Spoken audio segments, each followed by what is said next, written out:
saviez-vous? On mangeait très bien, à la préhistoire. En effet, suite à des études faites sur des dents fossilisées et des squelettes préhistoriques, les scientifiques ont déterminé que nos lointains ancêtres étaient déjà plus végétariens que carnivores. D'abord, les australopithèques, les contemporains de Lucie, se nourrissaient essentiellement de plantes, d'herbes, tubercules et autres racines, accompagnés de temps en temps d'un peu d'insectes ou de petits animaux comme les rongeurs ou reptiles. Et encore, seulement quand c'était fait. C'est sous l'ère des Homo habilis et des Homo erectus que les premiers hommes commencent à se nourrir de viande, tout d'abord par charognage, puis grâce à la chasse. Mais l'alimentation végétarienne reste dominante. Ça s'équilibre à partir du Paléolithique.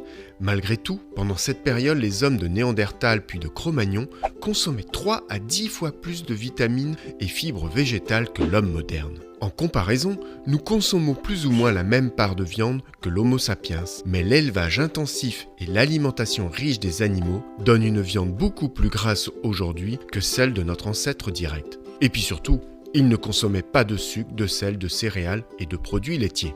En fait, durant le Paléolithique, nous sommes restés en bonne santé grâce à notre alimentation et durant les 10 000 dernières années, nous sommes devenus peu à peu des sédentaires menacés par le diabète, l'hypertension artérielle, l'AVC, certains cancers et l'obésité, et à moindre importance, les caries.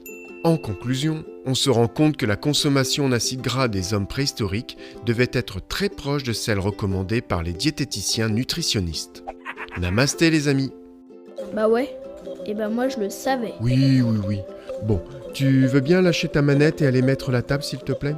Ce midi, on mange des topinambours et du steak de renne, comme Papy Cro-Magnon. Finalement, seul l'enfant allaité garde un régime identique aux hommes préhistoriques. Ah ouais, dingue! Ça c'est de l'info.